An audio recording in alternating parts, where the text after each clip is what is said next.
Good morning my dear students. आज के इस महत्वपूर्ण वीडियो में हम लोग श्वसन अर्थात रेस्पिरेशन के संबंध में अध्ययन करेंगे।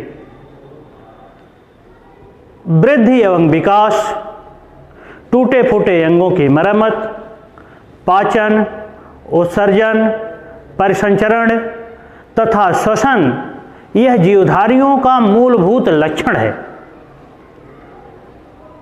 इन सभी मूलभूत लक्षणों में श्वसन एक ऐसी मेटाबॉलिक प्रक्रिया है जिसमें ग्लूकोज के ऑक्सीडेटिव डिग्रेडेशन से एटीपी के रूप में ऊर्जा का उत्पादन होता है और यही एटीपी ऊर्जा शरीर की समस्त जैविक क्रियाओं को संचालित करने में प्रयुक्त होती है।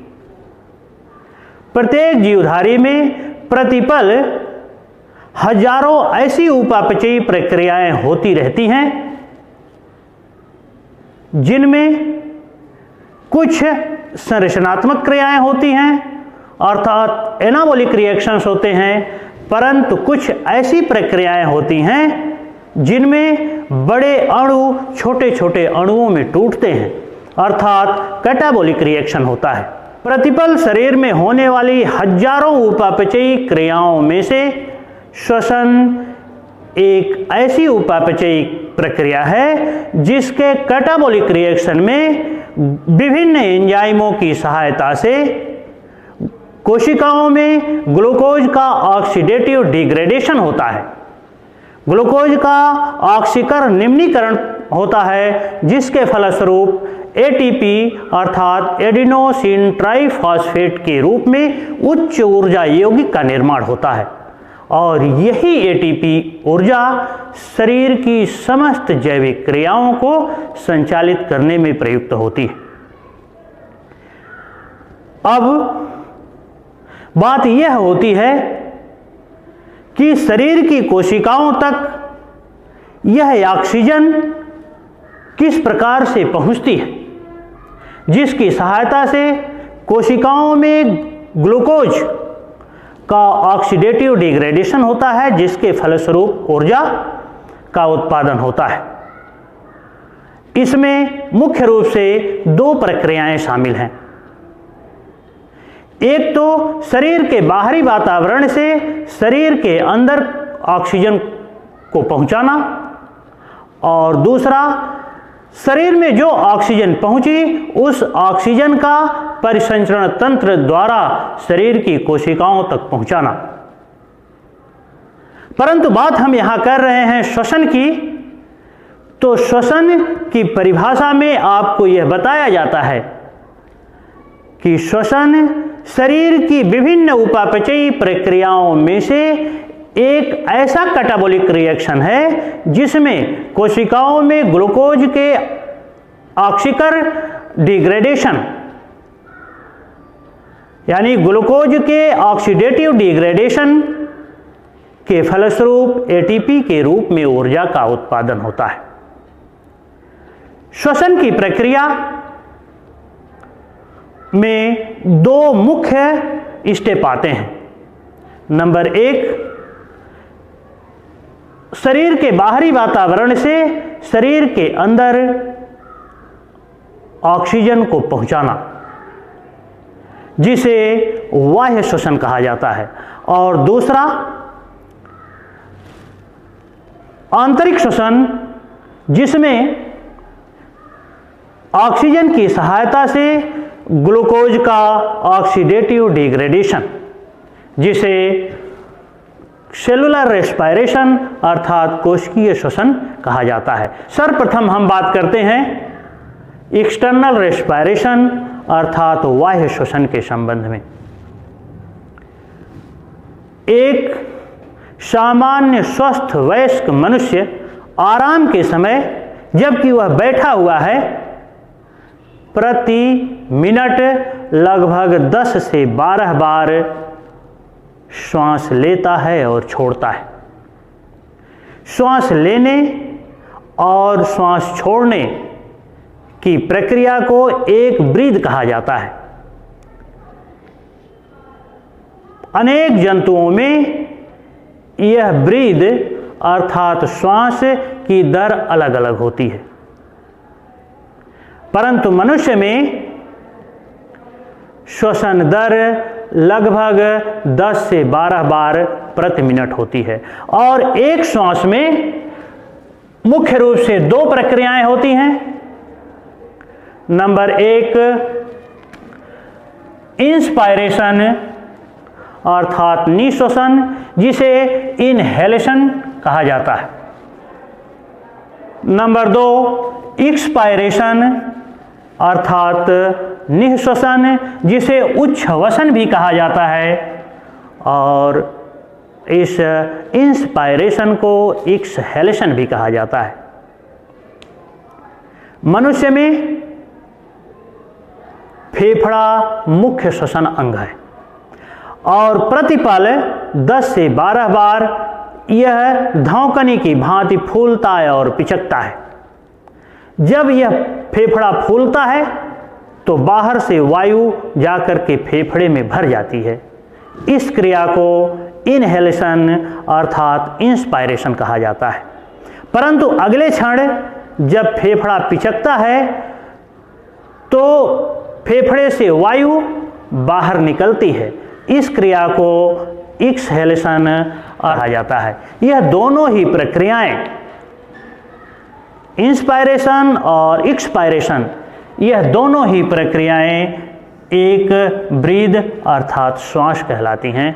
इस तरह से प्रत्येक मनुष्य का फेफड़ा 10 से 12 बार प्रति मिनट फूलता है और पिचकता है। अतः एक सामान्य स्वस्थ वयस्क मनुष्य आराम के समय जबकि वह बैठा हुआ है प्रति मिनट 10 से 12 बार इंस्पायरेशन और एक्सपायरेशन करता है, अर्थात 10 से 12 बार वह श्वास लेता है और छोड़ता है। अतः मनुष्य में श्वसन दर 10 से 12 बार प्रति मिनट होती है। आप महसूस करें कि जब आप इंस्पायरेशन करते हैं अर्थात इनहेलेशन करते हैं तो शरीर और फेफड़े की स्थिति क्या होती है। जब हम सभी लोग इंस्पायरेशन करते हैं अर्थात बाहरी वातावरण से वायु को फेफड़े के अंदर पहुंचाने का प्रयास करते हैं, उस समय फेफड़ा फूलता है, वक्ष भाग आगे की तरफ निकल आता है, पेट अंदर की तरफ दबता है और डायफ्राम ऊपर की तरफ चढ़ जाता है। चूंकि फेफड़ा उस समय फूलता है इसलिए उसका आयतन बढ़ जाता है। बस इसी कारण बाहरी वातावरण से वायु जाकर के फेफड़े में भर जाती है, जिसको इंस्पायरेशन अर्थात इनहेलेशन कहा जाता है।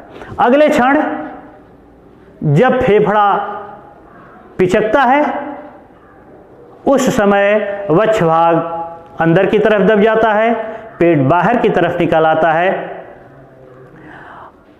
जिसके कारण वायु फेफड़े और ब्रैंकाई और ट्रेकिया तथा नासाद्वार से होती हुई बाहरी वातावरण में जा मिलती है। इसी प्रक्रिया को एक्सपायरेशन अर्थात एक्सहेलेशन या निःश्वसन कहा जाता है। निःश्वसन को उच्छ्वसन भी कहा जाता है। यह सारी प्रक्रियाएं चाहे वह इनहेलेशन हो अथवा एक्सहेलेशन हो, यह सारी प्रक्रियाएं एक्सटर्नल रेस्पिरेशन के अंतर्गत आती हैं। परंतु ऐसा नहीं कि इसे ही श्वसन कहा जाता है। यह श्वसन अर्थात गैसियस एक्सचेंज की एक प्रक्रिया है, परंतु फेफड़े की कोष्ठकों तक जो वायु पहुंचती है उसमें से सभी जीवधारी श्वसन क्रिया में केवल ऑक्सीजन का ही उपयोग करते हैं। फेफड़े की कोष्ठकों की दीवारों पर रुधिर वाहिनियों का घना जाल होता है और फेफड़े के कोष्ठकों तक पहुंची हुई वायु में से सामान्य विसरण विधि द्वारा अर्थात सिंपल डिफ्यूजन द्वारा ऑक्सीजन को हीमोग्लोबिन ग्रहण कर लेता है। अर्थात जब हीमोग्लोबिन से ऑक्सीजन संबद्ध हो जाती है तो हीमोग्लोबिन ऑक्सी हीमोग्लोबिन में परिवर्तित हो जाता है और यही हीमोग्लोबिन शरीर की प्रत्येक कोशिकाओं तक ऑक्सीजन को पहुंचाने का कार्य करता है। सेलुलर एस्पायरेशन अर्थात अंतः श्वसन द्वारा कोशिकाओं में ग्लूकोज के ऑक्सीडेटिव डिग्रेडेशन के फलस्वरूप बनी हुई कार्बन डाइऑक्साइड को यही हीमोग्लोबिन फेफड़े के कोष्ठकों तक पहुंचाने का कार्य करता है।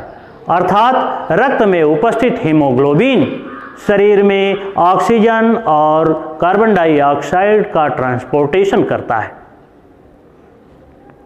अब हम बात करते हैं इंटरनल रेस्पायरेशन अर्थात आंतरिक श्वसन के संबंध में। वास्तव में जो श्वसन की डेफिनेशन दी जाती है, श्वसन की जो परिभाषा दी जाती है, उसमें आपको बताया जाता है कि श्वसन एक प्रकार का कैटाबॉलिक रिएक्शन है जिसमें विभिन्न एंजाइमों की सहायता से ग्लूकोज का ऑक्सीडेटिव डिग्रेडेशन होता है, ग्लूकोज का ऑक्सीकरण निम्नीकरण होता है, जिसके फलस्वरूप कार्बन डाइऑक्साइड और एटीपी के रूप में ऊर्जा का उत्पादन होता है। कुछ मात्रा में जल भी बनता है। आंतरिक श्वसन को सेलुलर रेस्पायरेशन अर्थात कोशिकीय श्वसन कहा जाता है। यह कोशिकीय श्वसन दो प्रकार का होता है। एनाएरोबिक रेस्पायरेशन, जबकि ऑक्सीजन की अनुपस्थिति में ग्लूकोज का डिग्रेडेशन होता है, और दूसरा एरोबिक रेस्पायरेशन अर्थात वायवीय श्वसन, जबकि ग्लूकोज का ऑक्सीडेटिव डिग्रेडेशन होता है, यानी ग्लूकोज का ऑक्सीकरण निम्नीकरण होता है और एरोबिक रेस्पायरेशन में अधिक मात्रा में एटीपी के रूप में ऊर्जा का उत्पादन होता है। लेकिन जो एनाएरोबिक रेस्पायरेशन होता है, इस प्रकार के कोशिकीय श्वसन में ऑक्सीजन की आवश्यकता नहीं होती है। आपको मैं यहाँ एक बात यह भी बताऊं कि चाहे एनाएरोबिक रेस्पायरेशन हो अर्थात अनाक्षी श्वसन हो, चाहे एरोबिक रेस्पायरेशन अर्थात वायवीय श्वसन हो, दोनों ही प्रक्रियाओं में ग्लूकोज का डिग्रेडेशन ही होता है, ग्लूकोज का निम्नीकरण ही होता है। लेकिन जो एनाएरोबिक रेस्पायरेशन होता है, अवायवीय श्वसन होता है, यह अधिक परिश्रम करने की स्थिति में कुछ ऊतकों और कुछ रेखित मांसपेशियों में, कुछ निम्न कोटि के जीवों और अंतःपरजीवियों में तथा कुछ जीवाणुओं में अनाक्षी श्वसन अर्थात एनाएरोबिक रेस्पायरेशन होता है, जिसमें ग्लूकोज के डिग्रेडेशन के लिए ऑक्सीजन की आवश्यकता नहीं होती है। और इस एनाएरोबिक रेस्पायरेशन अर्थात अनाक्षी श्वसन में लैक्टिक अम्ल अथवा एथिल अल्कोहल बनते हैं, और जो एटीपी के रूप में ऊर्जा का उत्पादन होता है, इस अनाक्षी श्वसन में ग्लूकोज के प्रति अणु से ऊर्जा का कम मात्रा में उत्पादन होता है। हाँ, इस प्रक्रिया में कुछ मात्रा में कार्बन डाइऑक्साइड भी बनती है। हमने आपको बताया कि जो एनाएरोबिक रेस्पायरेशन होता है, यह शरीर के कुछ ऊतकों और अधिक परिश्रम करने की स्थिति में रेखित मांसपेशियों में, कुछ निम्न कोटि के जीवों में और आंतरिक परजीवियों में अर्थात इंटरनल पैरासाइट में और कुछ जीवाणुओं में यह एनाएरोबिक रेस्पिरेशन होता है। लेकिन जो एरोबिक रेस्पिरेशन होता है, ऑक्सी श्वसन होता है, जिसमें कोशिकाओं में ग्लूकोज का ऑक्सीडेटिव डिग्रेडेशन होता है, उसमें कार्बन डाइऑक्साइड बनती है, जल बनता है और ग्लूकोज के प्रति अणु से अधिक मात्रा में एटीपी के रूप में ऊर्जा का उत्पादन होता है और यही एटीपी ऊर्जा शरीर की समस्त जैविक क्रियाओं को संचालित करने में प्रयुक्त होती है, अर्थात शरीर की जैविक दशा बनाए रखती है। इसे ही बायो एनर्जी कहा जाता है। बायो एनर्जी इसे इसलिए कहा जाता है क्योंकि शरीर की कोशिकाओं में विभिन्न एंजाइमों की सहायता से एटीपी के रूप में ही ऊर्जा का उत्पादन होता है, जिससे शरीर की समस्त जैविक क्रियाएं चलती हैं। और शरीर की कोशिकाओं में सदैव कार्बोहाइड्रेट अर्थात ग्लूकोज की ही खपत होती है, ग्लूकोज का ही डिग्रेडेशन होता है। इसलिए ग्लूकोज को कोशीय ईंधन अर्थात सेलुलर फ्यूल कहा जाता है। ऑक्सी श्वसन में ग्लूकोज के एक अणु के विखंडन से कार्बन डाइऑक्साइड बनती है, जल बनता है और 40 एटीपी ऊर्जा का उत्पादन होता है। लेकिन 2 एटीपी ऊर्जा इस कोशिकीय श्वसन के एक स्टेप अर्थात ग्लाइकोलाइसिस प्रक्रिया को एक्टिवेट करने में, उसे चलाने में खर्च हो जाता है। इस तरह से एरोबिक रेस्पिरेशन में ग्लूकोज के एक अणु से कार्बन डाइऑक्साइड के 6 अणु, जल के 6 अणु और बनते हैं और इस प्रक्रिया में 38 एटीपी ऊर्जा का शुद्ध लाभ होता है। अर्थात जीवधारियों के शरीर की कोशिकाओं में होने वाले एरोबिक रेस्पिरेशन की प्रक्रिया में ग्लूकोज के एक अणु के ऑक्सीडेटिव डिग्रेडेशन के फलस्वरूप 38 एटीपी ऊर्जा का शुद्ध लाभ होता है। लेकिन जितनी आसानी से बात मैं कह दे रहा हूं, यह सेलुलर रेस्पिरेशन अर्थात कोशिकीय श्वसन उतना आसान नहीं है। कोशिकीय श्वसन में कुल 3 प्रक्रियाएं होती हैं। Number 1 glycolysis, number 2 Krebs cycle और नंबर 3 इलेक्ट्रॉन ट्रांसपोर्ट सिस्टम। यह 3 प्रक्रियाएं